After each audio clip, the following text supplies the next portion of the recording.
सत श्री अकाल जी, स्वागत करते हैं साढ़े सारे दर्शकों का गूंजा सिख विरसे दी साड़ी खास पेशकश के इस खास पेशकश के दिल्ली सिख गुरुद्वारा प्रबंधक कमेटी वालों बीते हफ्ते के जोड़े भी काम किए जाते हैं उसकी जानकारी आप तक पहुँचाने।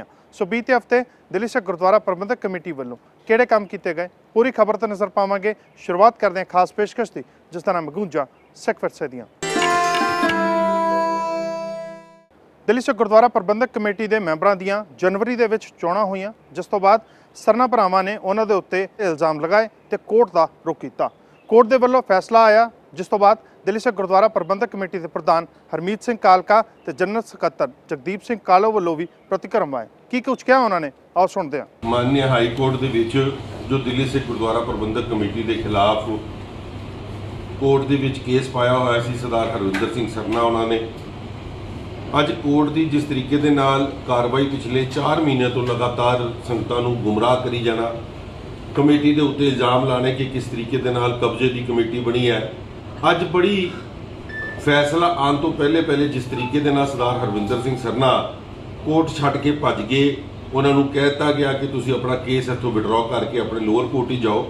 अज बड़ी वड्डी खबर मैं समझदा कम्यूनिटी वास्ते और खास तौर पर दिल्ली की संगत वास्ते, जिस दिल्ली की संगत ने इन्ना वड्डा मैंडेट दे के समूची टीम नूं जो सेवा लाई सी और उन्होंने चैलेंज करन वक्त ये दोवें भरा जिस तरीके के नाल कोर्टां 'च गए, पहले इत्थे बैलेट बॉक्सिस के उत्ते कब्जे किए और कोर्ट के विच जाके कहा गया कि पुलिस ने साडे नाल तशद्दद की है, पुलिस ने सानू इत्थों जबरन बाहर कढ़िया।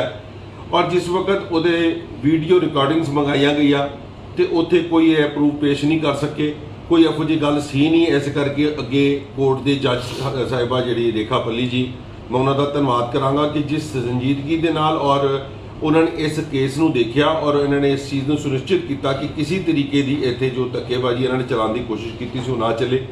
उन्होंने कोर्ट के वीडियोज़ देखने तो बाद कहा कि इहो जी कोई गल नज़र नहीं आई। सो इन्होंने अपनी स्ट्रैटेजी बदलते हुए कोर्ट चो उतों भजन वसे और लोअर कोर्ट में आज चले गए। और मैं समझदा कि जिस तरीके के नाल पिछले 4 महीनों तो लगातार गुमराह किया जा रहा सी, लोगों च कहा जा रहा सी कि ये कमेटी कुछ दिन की मेहमान रह गई है। अज सारी चीज़ां एक स्पष्ट हो गई हैं कि तुसी जो मर्जी कर लो, मगर जिस देश का कानून अंधा नहीं है और इस देश के कानून ने जिस तरीके के नाल इन्हां नूं लताड़िया और अज ये उन्हां कोलों प्ली लैके गए जी कि सानूं हुण लोअर, क्योंकि लोअर कोर्ट ही जाण दा जिहड़ा एक टाइम हुंदा ਉਹਦੇ ਵਿੱਚ टाइम की इन्होंने एक्सटेंशन मंगी, जिदे वास्ते असीं भी कहा कि इन्हां दा राइट बंदा चले जान। मगर अज जिस तरीके नाल पिछले 4 महीने तो लगातार हाई कोर्ट के दरवाजे खटखटा सी, कम्यूनिटी नूं बदनाम करने की कोशिश की सी, उस ते अज बड़ी वड्डी ठल पई है। और जो लीगल पॉइंट्स हुए ने, मैं चाहांगा क्योंकि सरदार जगदीप सिंह कालो साहब ये केस भी देख रहे हैं, साडे जनरल सैकटरी साहब, और अज कोर्ट च खुद भी उत्थे मौजूद सी। सो जो अज उत्थे कार्रवाई हुई है, मैं उन्होंने कहांगा पूरी गल तुहानूं दस्सण किस तरीके के नाल इन्होंने उतों भजना पिया। और अज हुण उन्होंने नवीं प्ली जी अपनी पार्टी के नाम के उत्ते गल करनी शुरू की, एक नवा अध्याय दोबारा शुरू करने की गल की है। बड़ा हास्यहीन है, कुछ समय बाद उसका बारे भी पता चल जाएगा। अज मैं दिल्ली की सिख संगत को विशेष तौर के उत्ते वधाई भी देना चाहुंदा कि संगत जी जिहड़ा तुसीं मैंडेट दिता सी, जिहड़ा तुसीं गुरु के सेवादारां नूं इह सेवा बख्शी सी, अज उसकी बहुत वड्डी जित हुई है। सरना भरा क्योंकि जिहड़ा तुसीं मैंडेट दिता सी उस दे उत्ते भी इन्होंने विश्वास नहीं सी, फिर इन्होंने पुलिस के उत्ते इल्जाम लगाने शुरू कर दिते। फिर उस कार्रवाई नूं, इलैक्शन की कार्रवाई जो 22 जनवरी नूं जो सेवा इस कमेटी नूं बख्शी गई सी, उस नूं लैके हाई कोर्ट दे विच गए। हाई कोर्ट दे विच इन्होंने पूरी कोशिश की कि किसी भी तरीके दे नाल झूठ का सहारा लिया जाए, लेकिन क्योंकि देश का कानून है, सच हमेशा सच की जित हुंदी है। सारे केस की ध्यान के नाल, क्योंकि ये 1 तरीक के उत्ते ही इन्हों की एप्लीकेशन डिसमिस होनी चाहिए सी, लेकिन जज साहब ने, क्योंकि धार्मिक मसला सी, जज साहब ने इन्हों पूरा मौका दिता, हर डेट के उत्ते इन्हों मौका दिता भी तुसीं जे तुहाडे कोल कोई सच है, कोई सच्चाई है तो उसनूं दसो। इन्होंने कहा कि पुलिस ने ग्रॉस वायोलेशन की है, पुलिस ने धक्का किया है, जबरदस्ती इलैक्शन की कराई है। लेकिन जो जज साहब ने यह गल कही, सारिया वीडियो देखिया उन्होंने आप परसनली, उन्होंने कहा कि 11 घंटे सरना ब्रदर्स जिहड़े आ वो बैलेट बॉक्स रख के बैठे रहे आ, पुलिस हाथ जोड़ रही है खड़े हुए, बेनतियां कर रही है पुलिस, तो ग्रॉस वायोलेशन कित्थे हो गई। जदों इन्होंने पता लग्या कि हुण साडी एप्लीकेशन डिसमिस होनी आ, फिर इन्होंने रुख बदल लिया। फिर इन्हों की पिछली डेट के उत्ते वकील एक ਕਿਸੇ ਕੇਰਲਾ ਦੀ ਸਟੇਟ ਦੀ ਜਾਂ ਕਰਨਾਟਕਾ ਕਿਸੇ ਸਟੇਟ ਦੀ ਇੱਕ ਜਜਮੈਂਟ ਸੁਪਰੀਮ ਕੋਰਟ ਦੀ ਲੈ ਕੇ ਆ ਗਏ ਕਿ ਇਹਦੇ 'ਚ ਦੇਖੋ ਜੀ ਪੋਲੀਟੀਕਲ ਪਾਰਟੀ ਨੂੰ ਜਿਹੜਾ ਅਲਾਉ ਕੀਤਾ ਗਿਆ ਪਾਰਟੀ ਬਣਨ ਵਾਸਤੇ, ਜਦ ਕਿ ਇਹਨਾਂ ਦੀ ਜੋ ਪਲੀਜ਼ ਸੀ ਉਸ ਤੋਂ ਡਾਈਵਰਟ ਕਰ ਦਿੱਤਾ ਇਹਨਾਂ ਨੇ ਮਸਲਾ, ਜਦੋਂ ਇਹਨਾਂ ਦੇਖਿਆ ਕਿ ਹੁਣ ਸਾਡੀ ਅਪੀਲ ਜਿਹੜੀ ਹੈ ਐਪਲੀਕੇਸ਼ਨ ਡਿਸਮਿਸ ਹੋਣੀ ਹੈ। ਉਸ ਦੇ ਉੱਤੇ ਵੀ ਜਦੋਂ ਸਾਡੇ ਵਕੀਲ ਸਾਹਿਬ ਨੇ ਉਹ ਸਾਰਾ ਤਰਕ ਦਿੱਤਾ ਸਾਰੇ ਕਿਉਂਕਿ ਉੱਥੇ ਇਹ ਕਿਹਾ ਗਿਆ ਸੀ ਕਿ ਉਹਨਾਂ ਨੂੰ ਉਹਨਾਂ ਦਾ ਬਣਦਾ ਹੱਕ ਨਹੀਂ ਮਿਲਿਆ, ਇਸ ਕਰਕੇ ਪੋਲੀਟੀਕਲ ਪਾਰਟੀ ਨੂੰ ਅਲਾਉ ਕੀਤਾ ਗਿਆ। ਲੇਕਿਨ ਇੱਥੇ ਕਿਉਂਕਿ ਲੋਅਰ ਕੋਰਟ ਦੇ ਵਿੱਚ ਜਿੰਨੇ ਵੀ ਇਹਨਾਂ ਦੇ ਮੈਂਬਰ ਸੀ ਉਹ ਇਲੈਕਸ਼ਨ ਪਟੀਸ਼ਨ ਪਾ ਸਕਦੇ ਸੀ, ਉਹਦੇ ਉੱਤੇ ਵੀ ਸੰਗਿਆਨ ਜੱਜ ਸਾਹਿਬ ਨੇ ਲਿਆ। ਉਹਨਾਂ ਨੇ ਕਿਹਾ ਕਿ ਜੀ ਇੱਥੇ ਪੂਰੀ ਓਪਰਚੁਨਿਟੀ ਹੈ, ਤੁਸੀਂ ਲੋਅਰ ਕੋਰਟ ਦੇ ਵਿੱਚ ਜਾ ਸਕਦੇ ਹੋ। ਤੇ ਜਦੋਂ ਇਹਨਾਂ ਦੇ ਕੋਲ ਕੋਈ ਦਲੀਲਾਂ ਨਹੀਂ ਸੀ, ਇਹਨਾਂ ਦਾ ਝੂਠ ਦਾ ਪਰਦਾ ਫਾਸ਼ ਹੋ ਗਿਆ, ਪੁਲਿਸ ਵਾਲੀ ਥਿਊਰੀ ਵੀ ਇਹਨਾਂ ਦੀ ਗਲਤ ਹੋ ਗਈ, ਜਿਹੜੇ ਇਹਨਾਂ ਨੇ ਸਰਕਾਰੀ ਤੰਤਰ ਮੰਤਰ ਤੇ ਇਲਜ਼ਾਮ ਲਗਾਏ ਸੀ ਉਹ ਵੀ ਗਲਤ ਹੋ ਗਏ। ਤੇ ਫਿਰ ਇਹਨਾਂ ਨੇ ਅੱਜ ਆਪਣੀ ਐਪਲੀਕੇਸ਼ਨ ਸਰਨਾ ਸਾਹਿਬ ਨੇ ਜਿਹੜੀ ਪਟੀਸ਼ਨ ਪਾਈ ਸੀ ਉਹ ਵਿਡਰਾਅ ਕਰ ਲਈ ਹੈ। ਉਹ ਵਿਡਰਾਅ ਕਰਕੇ ਫਿਰ ਇਹਨਾਂ ਨੇ ਕੋਰਟ ਤੋਂ ਕਿਹਾ ਕਿ ਸਾਨੂੰ ਹੁਣ ਲੋਅਰ ਕੋਰਟ ਦੇ ਵਿੱਚ ਜਾਣ ਦੀ ਪਰਮਿਸ਼ਨ ਦਿੱਤੀ ਜਾਏ। ਸੋ ਅਸੀਂ ਵੀ ਉਸ ਦਾ ਆਬਜੈਕਸ਼ਨ ਨਹੀਂ ਕੀਤਾ, ਕਿਉਂਕਿ ਅਸੀਂ ਵੀ ਚਾਹੁੰਦੇ ਹਾਂ ਸੱਚ ਦਾ ਸੱਚ, ਝੂਠ ਦਾ ਝੂਠ, ਕਿਉਂਕਿ ਅਸੀਂ ਉਹਦਾ ਆਬਜੈਕਸ਼ਨ ਕਰ ਸਕਦੇ ਸੀ। ਟਾਈਮ ਬਾਹਰ ਹੈ, ਟਾਈਮ ਨਿਕਲ ਚੁੱਕਿਆ ਹੈ। ਲੇਕਿਨ ਅੱਜ ਬਹੁਤ ਵੱਡੀ ਜਿੱਤ ਦਿੱਲੀ ਦੀ ਸੰਗਤ ਦੀ ਹੈ। ਜੋ ਦਿੱਲੀ ਦੀ ਸੰਗਤ ਨੇ ਸੇਵਾ ਬਖਸ਼ੀ ਸੀ ਉਹ ਸੇਵਾ ਦੀ ਜਿੱਤ ਹੈ। ਗੁਰੂ ਤੇਗ ਬਹਾਦਰ ਸਾਹਿਬ ਮਹਾਰਾਜ ਦੀ ਜੋ ਕਿਰਪਾ ਸੀ ਉਹ ਅੱਜ ਕਿਰਪਾ ਝੂਠ ਦਾ ਝੂਠ, ਸੱਚ ਦਾ ਸੱਚ ਹੋਇਆ। ਸੋ ਹੁਣ ਮੈਂ ਸਮਝਦਾ ਕਿ ਸਰਨਾ ਭਰਾਵਾਂ ਨੂੰ ਹੁਣ ਹੀ ਸੋਚ ਲੈਣਾ ਚਾਹੀਦਾ ਹੈ ਕਿ ਗੁਰੂ ਤੇਗ ਬਹਾਦਰ ਸਾਹਿਬ ਨੇ ਵੀ ਇਸ ਕਮੇਟੀ ਦੇ ਉੱਤੇ ਕਿਰਪਾ ਕੀਤੀ। ਅੱਜ ਕੋਰਟ ਦੇ ਵਿੱਚ ਵੀ ਤੁਹਾਡੀ ਕੀ ਹਾਲਾਤ ਹੋਏ ਆ, ਤੁਹਾਨੂੰ ਉਹ ਆਪਣੀ ਪਟੀਸ਼ਨ ਵਾਪਸ ਲੈ ਕੇ ਉੱਥੋਂ ਭੱਜਣਾ ਪਿਆ। ਸੋ ਅੱਜ ਵੀ ਸੋਚਣ ਦੀ ਘੜੀ ਆ, ਸੋਚੋ ਵਿਚਾਰੋ ਔਰ ਪੰਥ ਨੂੰ ਗੁੰਮਰਾਹ ਕਰਨ ਤੋਂ ਬਾਜ ਆਓ, ਕਿਉਂਕਿ ਤੁਹਾਨੂੰ ਸੰਗਤ ਨੇ ਨਕਾਰ ਦਿੱਤਾ ਹੈ। ਤੁਹਾਡੇ ਜੋ ਤੁਹਾਡੀਆਂ ਕਰਾਮਾਤਾਂ ਸੀ, ਜਿਸ ਤਰੀਕੇ ਦੇ ਤੁਸੀਂ ਕੰਮ ਕੀਤੇ ਸੀ, ਦੋ ਤੁਸੀਂ ਸੰਗਰਾਂਦਾਂ ਮਨਾਉਂਦੇ ਸੀ, ਅਕਾਲ ਤਖਤ ਦੇ ਨਾਲ ਤੁਸੀਂ ਮੱਥਾ ਲਗਾਉਂਦੇ ਸੀ, ਤੇ ਤੁਸੀਂ ਹਮੇਸ਼ਾ ਹੀ ਮਰਿਆਦਾ ਤੋਂ ਉਲਟ ਚੱਲੇ ਹੋ, ਦਸਮ ਗ੍ਰੰਥ ਦੀ ਤੁਸੀਂ ਵਿਰੋਧਤਾ ਕਰਦੇ ਹੋ। ਸੋ ਮੈਂ ਨਹੀਂ ਸਮਝਦਾ ਕਿ ਤੁਹਾਨੂੰ ਦਿੱਲੀ ਦੀ ਸੰਗਤ ਜਿਹੜੀ ਕਦੀ ਵੀ ਮਾਫ ਕਰੇਗੀ। ਇਹ ਜਿਹੜਾ ਸੁਪਨਾ ਤੁਸੀਂ ਲੈ ਰਹੇ ਹੋ ਕਿ ਦਿੱਲੀ ਕਮੇਟੀ ਦੀ ਸੇਵਾ, ਤੁਹਾਨੂੰ ਸੇਵਾ ਮਿਲ ਸਕਦੀ ਹੈ, ਸੇਵਾ ਤਾਂ ਹੀ ਮਿਲੋਗੇ ਜਦੋਂ ਸੱਚ ਦੇ ਰਸਤੇ ਚੱਲੋਗੇ ਔਰ ਆਪਣੀ ਹਾਰ ਐਕਸੈਪਟ ਕਰੋਗੇ। ਜਦੋਂ ਦਿੱਲੀ ਦੇ ਸੰਗਤ ਦਾ ਮੈਂਡੇਟ ਐਕਸੈਪਟ ਕਰੋਗੇ ਤਾਂ ਹੀ ਤੁਹਾਨੂੰ ਸੇਵਾ ਕਿਤੇ ਮਿਲ ਸਕਦੀ ਹੈ। ਜਦੋਂ ਤੁਸੀਂ ਗੁਰੂ ਦੇ ਭਾਣੇ 'ਚ ਰਹੋਗੇ, ਜਦੋਂ ਝੂਠ ਦਾ ਸਹਾਰਾ ਲਓਗੇ, ਕੁਫਰ ਤੋਲੋਗੇ, ਤੇ ਤਾਂ ਫਿਰ ਤੁਸੀਂ ਇਹ ਜਿਹੜੀ ਸੇਵਾ ਜ਼ਬਰਦਸਤੀ ਨਹੀਂ ਲੈ ਸਕਦੇ।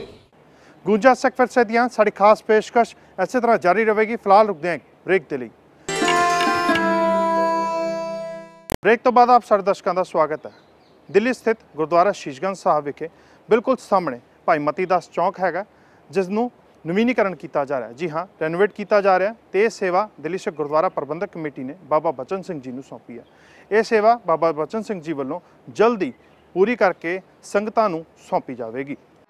ਮੈਂ ਥਾਪ ਉਥਾਪਨ ਹਾਰਾ ਕਿਸਨੇ ਤੁਝੇ ਡਰਾਵੋ ਰੇ ਸਤੇ ਤੁਝੇ ਡਰਾਵੋ ਰੇ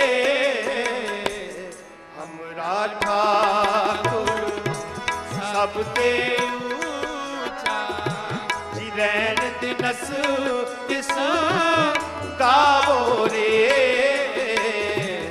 ਹਮਰਾ ਠਾकुर ਸਭ ਤੇ ਉੱਚਾ ਹੋ ਰਹਿਣ ਦਿਨਸ ਕਿਸ ਗਾਵੋ ਰੇ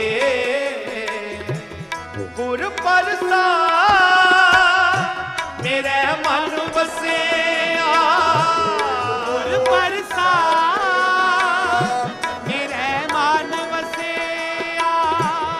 जो मांगो सो पावो रे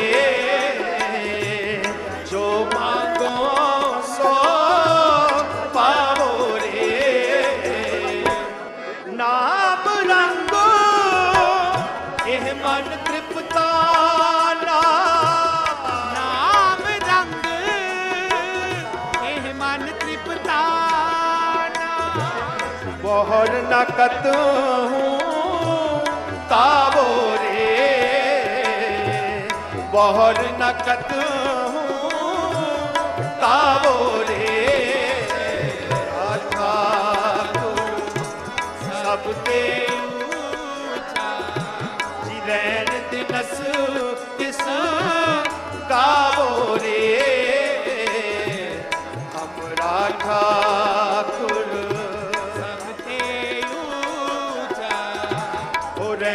दिनस इस गावो रे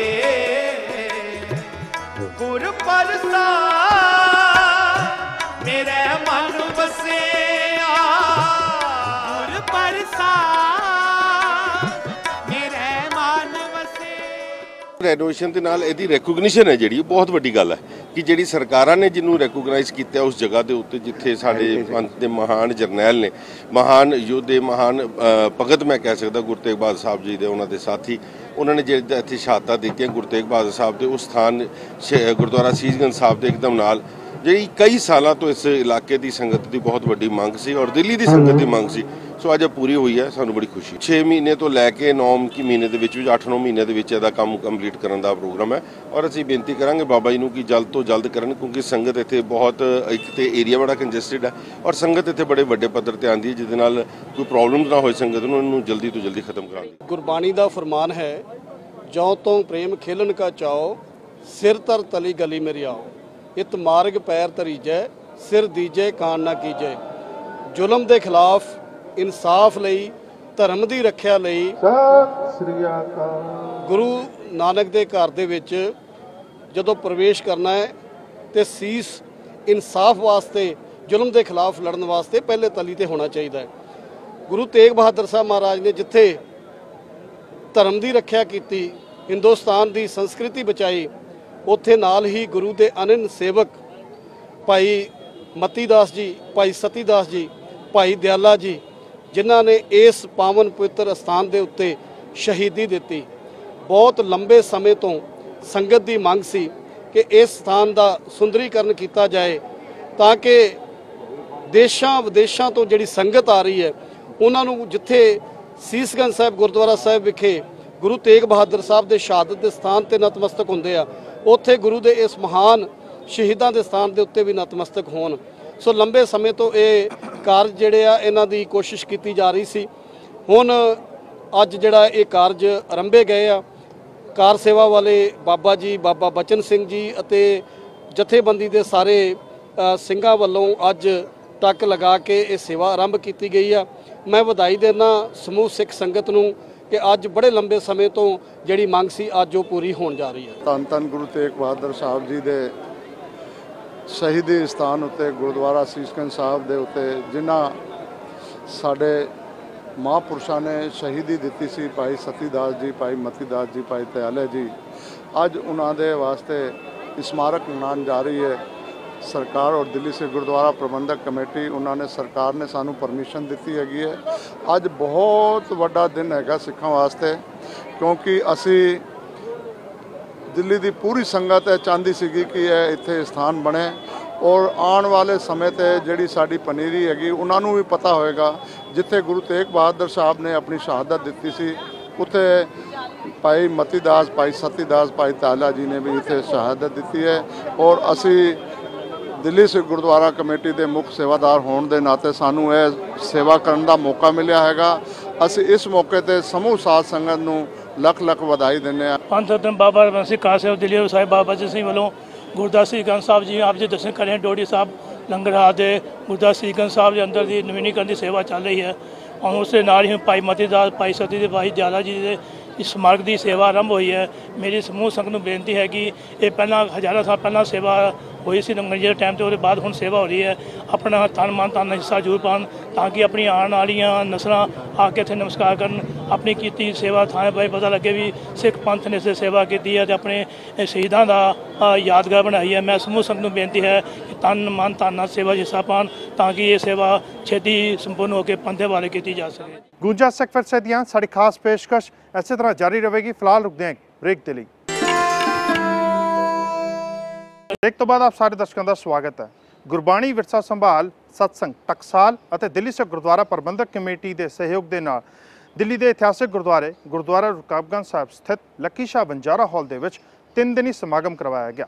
ਸਾਚੇ ਮੇਲ ਮਿਲਾਏ ਇਹ ਸਮਾਗਮ ਦਾ ਨਾਮ ਸੀ ਤੇ ਇਹ ਸਮਾਗਮ 3 ਦਿਨ ਚੱਲਿਆ, ਜਿਸ ਦੇ ਵਿੱਚ ਸੰਗਤ ਵੱਲੋਂ ਵੀ ਹਾਜ਼ਰੀ ਲਵਾਈ ਗਈ। ਸਾਚੇ ਮੇਲ ਮਿਲਾਏ ਪ੍ਰੋਗਰਾਮ ਦੇ ਵਿੱਚ ਮੇਨ ਜਿਹੜਾ ਸਾਡਾ ਮਕਸਦ ਹੈ ਇਹ ਹੈ ਕਿ ਘਰਾਂ ਦੇ ਵਿੱਚ ਜਿਹੜੇ ਮਤਭੇਦ ਜਾਂ ਘਰਾਂ ਦੇ ਵਿੱਚ ਤਲਾਕ ਬਹੁਤ ਜ਼ਿਆਦਾ ਵੱਧ ਗਏ ਨੇ, ਉਸ ਦਰਦ ਨੂੰ ਲੈ ਕੇ ਸਮਾਗਮ ਸ਼ੁਰੂ ਕੀਤਾ। ਕੁਛ ਇਹ ਵੀ ਹੈ ਕਿ ਬਹੁਤ ਸਾਰੇ ਰਿਸ਼ਤੇ ਵੀ ਕਿਰਪਾ ਕਰੇ ਮਹਾਰਾਜ ਇਹਦੇ ਵਿੱਚ ਜੁੜ ਜਾਣ। ਰਿਸ਼ਤਿਆਂ ਦਾ ਵੀ ਨਾਲ ਸਮਾਗਮ ਹੈਗਾ ਗੁਰਮਤਿ ਅਨੁਸਾਰ, ਗੁਰੂ ਮਹਿਲ ਗੁਰੂ ਬੱਚੀਆਂ ਗੁਰੂ ਮਾਵਾਂ ਦੇ ਆਧਾਰ ਤੇ। ਸੋ ਮੇਰੀ ਇੱਕ ਸੋਚ ਸੀਗੀ ਵੀ ਜਿਹੜੇ ਘਰ ਦੇ ਵਿੱਚ ਪਿਆਰ ਇਤਫਾਕ ਹੈ, ਉਹ ਕਈ ਕੁਛ ਦੇਖਿਆ ਜ਼ਿੰਦਗੀ ਦੇ ਵਿੱਚ, ਉਹ ਇੱਕ ਰਾਜੇ ਦੇ ਰਾਜ ਤਰ੍ਹਾਂ ਹੁੰਦਾ ਹੈ, ਤੇ ਜਿਹੜੇ ਘਰ ਦੇ ਵਿੱਚ ਮਤਭੇਦ ਨੇ ਉਹ ਇੱਕ ਨਰਕ ਹੈ। ਤੇ ਸਾਰੇ ਮੈਨੂੰ ਕੀ ਤੈਨੂੰ ਕੀ ਅਸੀਂ ਕਰੀ ਜਾਂਦੇ ਹਾਂ। WhatsApp ਤੇ ਵੀ ਇੱਕ ਦੂਜੇ ਦੀ ਅਸੀਂ ਕੋਸ਼ਿਸ਼ ਕਰਦੇ ਹਾਂ, ਕੋਈ ਇਹੋ ਜਿਹਾ ਘਟਨਾ ਘਟ ਜਾਂਦੀ ਹੈ ਤਾਂ ਉਹਨੂੰ ਜ਼ੋਰਾਂ ਸ਼ੋਰਾਂ ਨਾਲ ਧਮਾਉਂਦੇ ਹਾਂ, ਲੇਕਿਨ ਕੋਸ਼ਿਸ਼ ਕਰੀਏ ਸਮਾਜ ਵਾਸਤੇ ਕੁਛ ਕਰਨ ਦੀ, ਬਸ ਇਹ ਭਾਵਨਾ ਲੈ ਕੇ ਤੁਰੇ ਹਾਂ। ਸੋ ਇਹਦੇ ਵਿੱਚ ਰਿਸ਼ਤੇ ਵੀ ਹੋਣੇ ਨੇ ਤੇ ਕੋਸ਼ਿਸ਼ ਕੀਤੀ ਗਈ ਹੈ ਕਿ ਘਰਾਂ ਦੇ ਮਤਭੇਦ ਵੀ ਦੂਰ ਹੋਣ। ਦੂਸਰੀ ਕੋਸ਼ਿਸ਼ ਇਹ ਸਾਡੀ ਹੋਈ ਹੈ ਕਿ ਜੀਵਨ ਜਾਂਚ ਪ੍ਰਚਾਰਕ ਬਹੁਤ ਸੂਝਵਾਨ ਆ ਰਹੇ ਨੇ, ਜਿਵੇਂ ਸੁਖਪ੍ਰੀਤ ਸਿੰਘ ਜੀ ਉਦੋਕੇ ਆ ਰਹੇ ਨੇ, ਡਾਕਟਰ ਹਰਸ਼ਿੰਦਰ ਕੌਰ ਜੀ ਆ ਰਹੇ ਨੇ, ਡਾਕਟਰ ਜਸਪਾਲ ਸਿੰਘ ਜੀ ਆ ਰਹੇ ਨੇ, ਔਰ ਬੀਬੀ ਹਰਜਿੰਦਰ ਕੌਰ ਜੀ, ਪ੍ਰਭਜੋਤ ਕੌਰ ਜੀ, ਪ੍ਰੋਫੈਸਰ ਮਨਜੀਤ ਸਿੰਘ ਜੀ, ਬਹੁਤ ਸਾਰੇ ਬਹੁਤ ਹੀ ਸੂਝਵਾਨ ਜਿਹੜੇ ਇਹ ਉਮੀਦ ਲੈ ਕੇ ਇਹ ਪ੍ਰੋਗਰਾਮ ਕੀਤਾ ਕਿ ਇਹ ਜੀਵਨ ਜਾਂਚ ਦੱਸਣਗੇ ਕਿ ਸ਼ੁਰੂਆਤ ਕੀਤੀ ਹੈ। ਜੇ ਮਹਾਰਾਜ ਨੇ ਮਿਹਰ ਕੀਤੀ ਤੇ ਮਨ ਵਿੱਚ ਇਹੀ ਭਾਵਨਾ ਕਿ ਜੇ ਇੱਕ ਕਦਮ ਅਸੀਂ ਚੰਗਾ ਚੱਲੇ ਤੇ ਅਗਲਾ ਜਿਹੜਾ ਉਹ ਨੌਜਵਾਨ ਪੀੜ੍ਹੀ ਨੇ ਸਾਂਭ ਲੈਣਾ। ਔਰ ਇੱਕ ਸੋਚ ਹੋਰ ਲਈ ਹੈ ਕਿ ਜਿਵੇਂ 400 ਸਿੰਘ ਤੇ ਬੱਚਿਆਂ ਦਾ ਜਿਹੜਾ ਹੋਇਆ ਪ੍ਰੋਗਰਾਮ ਦਿੱਲੀ ਸਿੱਖ ਗੁਰਦੁਆਰਾ ਪ੍ਰਬੰਧਕ ਕਮੇਟੀ ਵੱਲੋਂ, ਇਹ ਵੀ ਦਿੱਲੀ ਸਿੱਖ ਗੁਰਦੁਆਰਾ ਪ੍ਰਬੰਧਕ ਕਮੇਟੀ ਦੇ ਸਹਿਯੋਗ ਨਾਲ ਹੀ ਹੈ। ਇਹ ਸਾਰਾ ਉਪਰਾਲਾ ਅਸੀਂ ਉਹਨਾਂ ਦਾ ਸਹਿਯੋਗ ਲੈ ਕੇ ਕਰ ਰਹੇ ਹਾਂ। ਉਸੇ ਤਰ੍ਹਾਂ ਬੀਬੀਆਂ ਦੀ ਵੀ ਭਾਵਨਾ ਸੀ ਕਿ ਸਾਨੂੰ ਅੱਗੇ ਨਹੀਂ ਲਿਆਂਦਾ, ਤੇ 400 ਬੀਬੀਆਂ ਦਾ ਇੱਥੇ ਸੁਖਮਨੀ ਸਾਹਿਬ ਦਾ ਪਾਠ ਵੀ ਹੈ ਸਵੇਰੇ 8:30 ਵਜੇ ਤੋਂ ਲੈ ਕੇ 10:30 ਵਜੇ ਤੱਕ। ਬੀਬੀਆਂ ਬੱਚੀਆਂ ਨੂੰ ਜ਼ਿਆਦਾ ਅਹਿਮੀਅਤ ਦਿੱਤੀ ਗਈ, ਜਿਨ੍ਹਾਂ ਦੇ ਆਨੰਦ ਕਾਰਜ ਹੋਣੇ ਨੇ। ਕੋਸ਼ਿਸ਼ ਕਰਾਂਗੇ ਹਰ ਸਾਲ ਇਹ ਸਮਾਗਮ ਜਿਹੜੇ ਆ ਗੁਰਮਤਿ ਕਰਕੇ ਇਹਨਾਂ ਦੀ ਸਾਲਗਿਰਾ ਮਨਾ ਕੇ ਤੇ ਪੁੱਛਾਂਗੇ ਤੁਹਾਡਾ ਕੀ ਹਾਲ ਚਾਲ ਹੈ, ਤੇ ਕੋਸ਼ਿਸ਼ ਕਰਾਂਗੇ ਸੱਚੇ ਪਾਤਸ਼ਾਹ ਮਿਹਰ ਕਰੇ ਕਿ ਇਹ ਜਿੰਨਾ ਜੀਵਨ ਹੈ ਗੁਰੂ ਮਹਿਲ ਗੁਰੂ ਬੱਚੀਆਂ ਗੁਰੂ ਮਾਵਾਂ ਦੇ ਆਧਾਰ ਤੇ, ਕਿਉਂਕਿ ਸਾਡੇ ਬਹੁਤ ਵੱਡੇ ਘਰ ਸਨ, ਉਦੋਂ ਬੜਾ ਸੁੱਖ ਤੇ ਸ਼ਾਂਤੀ ਸੀ। ਅੱਜ ਅਸੀਂ ਆਪਣੇ ਆਪ ਤੇ ਨਿਰਭਰ ਹੁੰਦੇ ਹੋਏ ਵੀ ਬੱਚਿਆਂ ਦਾ ਬਹੁਤ ਜਿਹੜਾ ਦੁੱਖ ਦੀ ਗੱਲ ਹੈ ਕਿ ਬੱਚਿਆਂ ਦੇ ਘਰ ਜੇ ਟੁੱਟਦੇ ਪਏ ਨੇ, ਉਹ ਕੋਸ਼ਿਸ਼ ਕਰ ਰਹੇ ਹਾਂ ਕਿ ਇਹ ਬਣ ਆਵੇ ਦੁਬਾਰਾ। ਗੂੰਜਾ ਸਿੱਖ ਵਿਰਸੇ ਦੀਆਂ ਸਾਡੀ ਖਾਸ ਪੇਸ਼ਕਸ਼ ਦੇ ਵਿੱਚ ਬਸ ਇੰਨਾ ਹੀ। ਜੇਕਰ ਤੁਸੀਂ ਸਾਨੂੰ ਜਾਂ ਦਿੱਲੀ ਸਿੱਖ ਗੁਰਦੁਆਰਾ ਪ੍ਰਬੰਧਕ ਕਮੇਟੀ ਨੂੰ ਇਸ ਪ੍ਰੋਗਰਾਮ ਦੇ ਸੰਬੰਧੀ ਕੋਈ ਸੁਝਾਅ ਜਾਂ ਰਾਏ ਦੇਣਾ ਚਾਹੁੰਦੇ ਹੋ ਤਾਂ ਸਾਡਾ ਈਮੇਲ ਪਤਾ ਨੋਟ ਕਰ ਲਓ। ਸਾਡਾ ਈਮੇਲ ਪਤਾ ਹੈ feedback@ptcnetwork.com। ਫਿਲਹਾਲ ਦਿਓ ਇਜਾਜ਼ਤ, ਅਗਲੇ ਹਫ਼ਤੇ ਖਾਸ ਪੇਸ਼ਕਸ਼ ਲੈ ਕੇ ਮੁੜ ਤੋਂ ਹੋਵਾਂਗੇ ਹਾਜ਼ਰ। ਧੰਨਵਾਦ।